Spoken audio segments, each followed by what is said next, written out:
Alrighty, welcome. This is our next video with dealing with chemical nomenclature. And so yesterday we talked a little bit about how do we make sure we know it's an ionic compound, a covalent compound, or an acid. Okay, for now, we don't need to really worry about that because for right now, we're only going to talk about ionic compounds. So remember, just real quickly, an ionic compound is one that is composed of a positively charged ion and a negatively charged ion, which again is usually a metal with a nonmetal. Okay, and so you can see here are some examples of some positively charged ions. And remember that NH4 plus could also be considered one of those positively charged ions.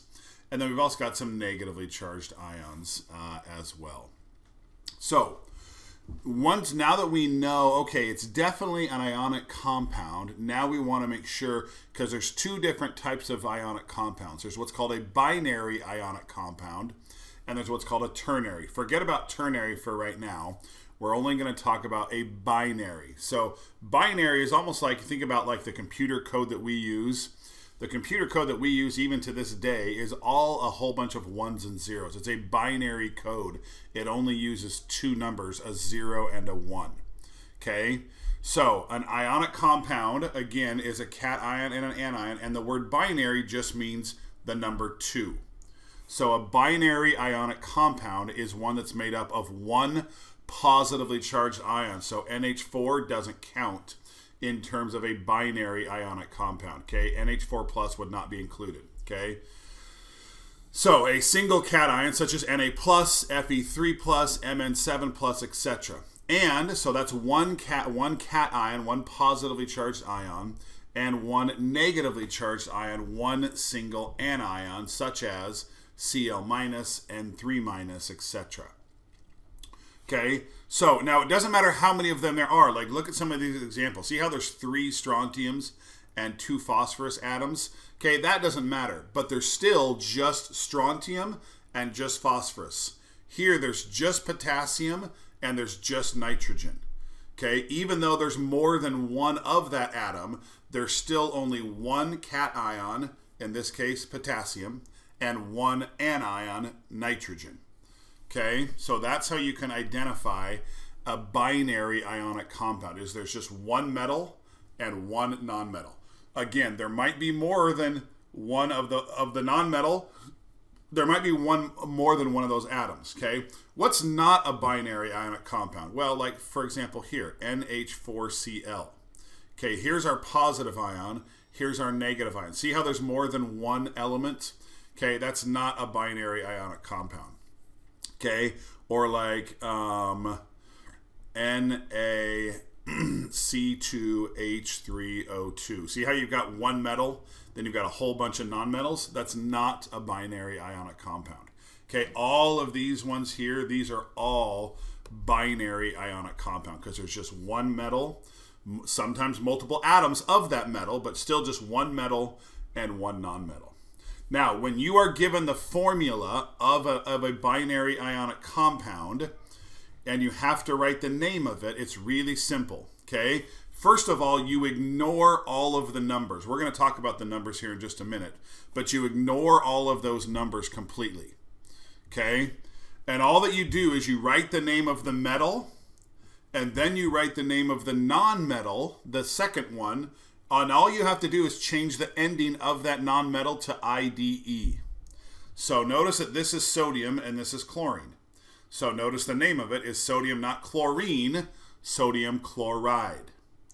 Okay, this is magnesium and this is phosphorus. So it becomes magnesium. And here's where you might make some mistakes at the beginning, and that's totally fine. I don't mind. A lot of students will write magnesium phosphoride on this one, and it's just kind of getting used to how they do this. Okay, so it is magnesium phosphide. Okay, let's go through the rest of these as well. So Li2O is lithium oxide.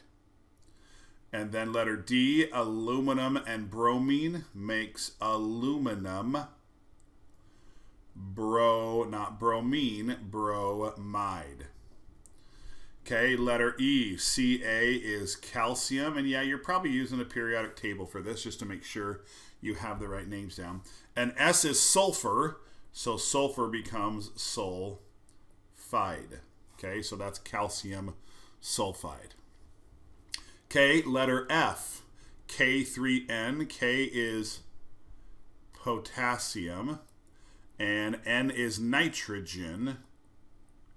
So it's potassium nitride. Sometimes students, a lot of times, will put nitrogide on that, which kind of sounds cool, but it's actually just nitride. So hydrogen's kind of the same thing. I didn't do any with hydrogen here, but we certainly could. For example, if we had NaH, that would be sodium hydride, not hydrogide. Sometimes with oxygen, sometimes you put oxygide, hydrogide, nitrogide, but take those G's out. It's hydride, nitride here, and on oxygen, it's oxide. Okay, letter G, Be is beryllium, and again, spelling, I don't really care about spelling. You probably want to try to spell it right, but I'm not going to mark you off. And I is iodine, so instead of iodine, it's iodide. Okay, letter H, Sr is strontium. And the P is phosphorus, so just like this one over here, it's phosphide. Okay, and then letter I, RBF, I believe that stands for root beer float, right?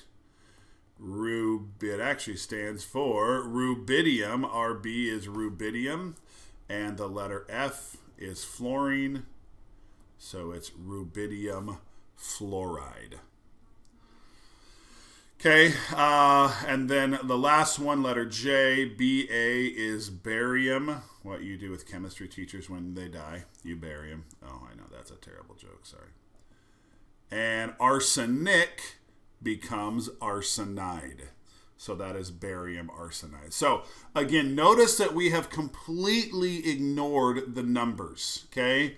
Like the 3 here on Mg and the 2 on the P, the 3, the 2, the 3, the 2, the 2, the 3, all of those numbers. Notice that those have nothing to do with the name, okay? They're going to come up here in our next video when we start doing it backwards. But when we're doing binary ionic compounds, the numbers don't affect the name at all, okay? So that's, again, because when you get to covalent compounds, the numbers are really, really important, and you do have to use them in the name. And that's why it's so, so important that you right away recognize, oh, this is an ionic compound, and it's binary, okay? Because once you know that, once it's a binary ionic compound, it means the numbers for naming them don't matter. Once we go backwards, once I give you the name and we write the formulas, obviously we're going to have to think, wait, why is that 3 there? And so we're going to talk about that in our next video. Okay, but for right now, anytime you are given the chemical formula of a binary ionic compound, when you write the name of that, the numbers don't mean anything. Okay, you simply take the name of the metal, you take the name of the nonmetal, and you and you change the ending of that nonmetal to IDE. Okay, and that's it for binary ionic compounds in terms of turning the formulas into the name.